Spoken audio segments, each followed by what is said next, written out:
Roma. O ano é 390 a.C. Guerreiros gauleses acabam de saquear a cidade, incendiando tudo. Roma, que ainda era pouco mais do que um conjunto de vilas, fica em ruínas. A maioria das cidades jamais se recuperaria de algo assim. Mas, ao longo dos séculos seguintes, os romanos fizeram o impensável. Eles transformaram aquele assentamento destruído na maior cidade que o mundo já havia visto. Com mais de 1 milhão de habitantes, templos de mármore que chegavam a 10 andares de altura e aquedutos levando água por quilômetros, Roma atingiu seu auge. Usando ferramentas modernas de inteligência artificial, reconstruí Roma antiga em seu período mais grandioso, tudo baseado em registros históricos e evidências arqueológicas. Vamos nos aproximar bastante agora, observar edifícios específicos e tentar sentir como era estar ali, vivendo naquele lugar. 70 milhões de pessoas, 3 continentes, um único império, tudo governado a partir daqui. E no centro de tudo, o Fórum Romano, o coração político do império mais poderoso da Terra. O Fórum abrigava dezenas de templos e monumentos, mas alguns pontos específicos foram palco dos momentos mais decisivos da história romana. Este é a Cúria, a sede do Senado, onde cerca de 600 senadores se reuniam para debater as leis do império. O edifício ainda existe hoje e é uma das construções mais bem preservadas do Fórum. Bem no meio da praça ficava a Rostra, a tribuna dos discursos públicos. Foi aqui que Marco Antônio fez seu famoso discurso fúnebre após o assassinato de Júlio César.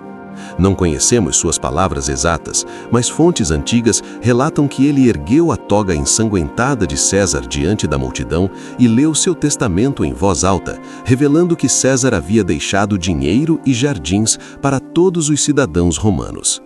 O impacto foi tão grande que a multidão cremou o corpo de César ali mesmo, no Fórum.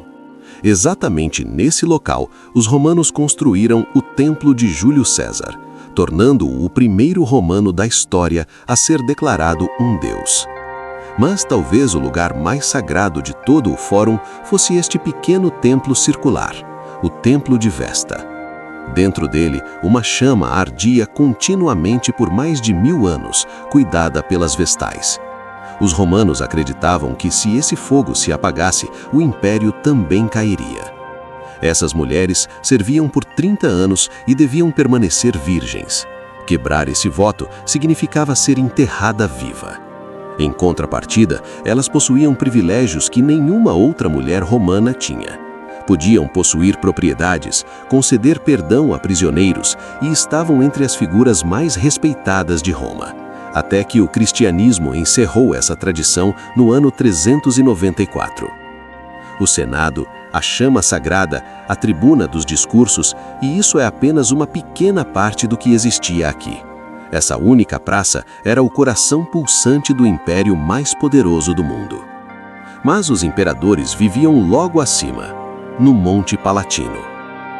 Este é o Monte Palatino. Os imperadores transformaram toda a colina em um enorme complexo palaciano. Aqui ficava a Casa de Augusto, o primeiro imperador de Roma. Comparada ao que viria depois, era relativamente simples, mas foi aqui que nasceu a tradição imperial. Séculos mais tarde, o imperador Domiciano decidiu pensar muito maior. Ele construiu o Palácio Flávio, um palácio cerimonial gigantesco onde realizava banquetes de estado para centenas de convidados, recebia reis estrangeiros em salões do trono com tetos de 30 metros de altura e exibia a riqueza e poder de Roma a qualquer um que fosse importante o suficiente para ser convidado. Ao lado ficava o Palácio Augustana, sua residência privada. Era ali que o imperador e sua família realmente viviam, com quartos, banhos particulares, jardins e pátios que visitantes jamais viam. Na prática, eram 2 palácios lado a lado, um para impressionar o mundo, outro para viver. E então havia isso: um estádio privado de 160 metros de comprimento, com arquibancadas para a família imperial e seus mais próximos amigos. O imperador podia assistir a corridas de bigas, competições atléticas e combates de gladiadores sem sair de casa. O circo máximo, com capacidade para mais de 150 mil romanos, ficava logo ali embaixo. Mas, aparentemente, isso não era suficiente. Ele precisava de um só para si.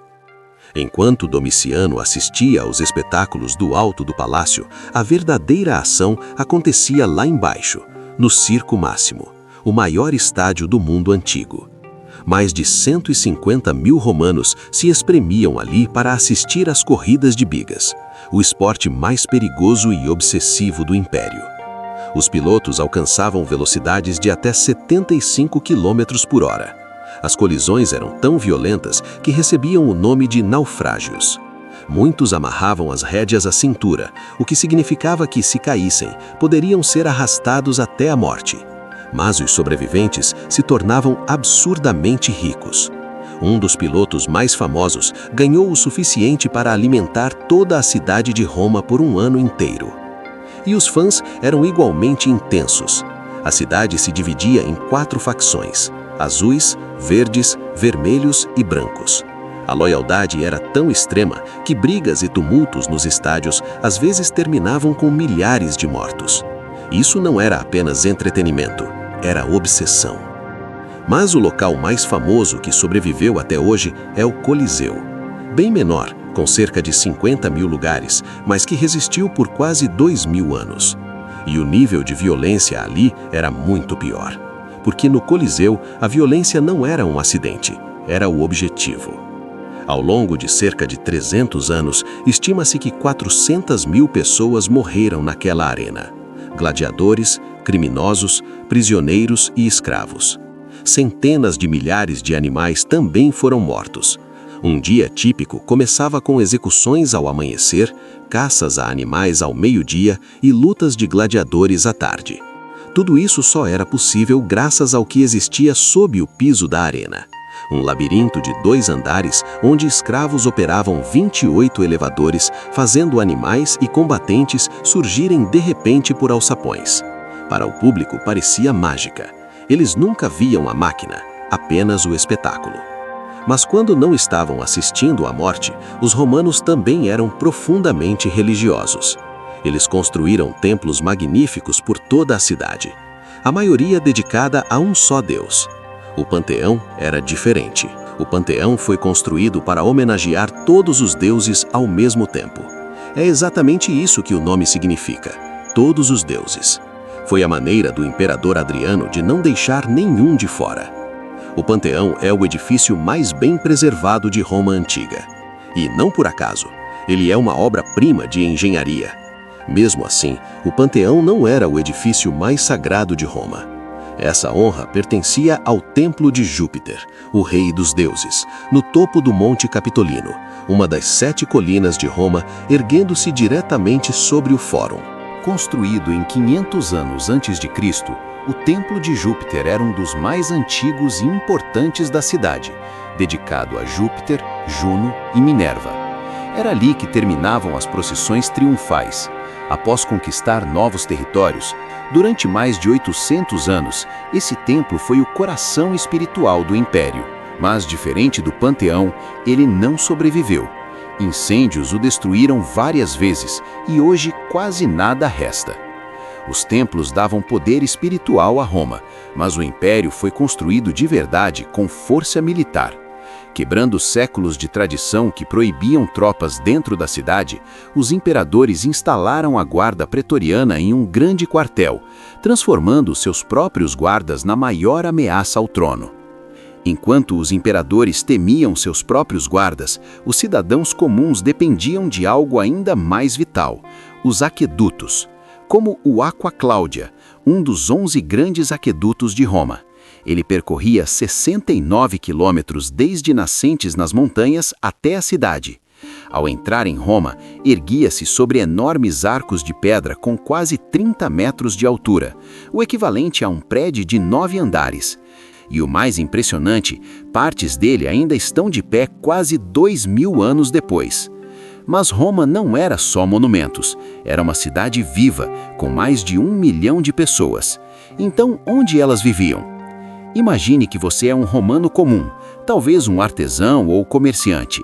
Você acorda em uma ínsula, um prédio de apartamentos de vários andares abarrotado de famílias como a sua. Cerca de 90% da população vivia nesses edifícios. Depois de um dia longo, havia um lugar que todo romano queria ir: as termas públicas. As termas de Trajano ocupavam mais de 11 hectares e podiam receber milhares de pessoas ao mesmo tempo. Tomar banho em Roma era passar horas ali. Milhões de pessoas, uma única cidade. Roma, a primeira a fazer isso funcionar. Para isso, precisou inventar a cidade moderna. Avance 2000 anos. New York, Londres, Tóquio, Xangai, prédios, estádios, espaços públicos, concreto. O conceito é o mesmo, a tecnologia evoluiu, mas a base ainda é romana. Nós apenas continuamos construindo sobre o projeto deles. Quer aprender a criar vídeos como esse com inteligência artificial? Clique no link na descrição. Obrigado por assistir este vídeo até o final.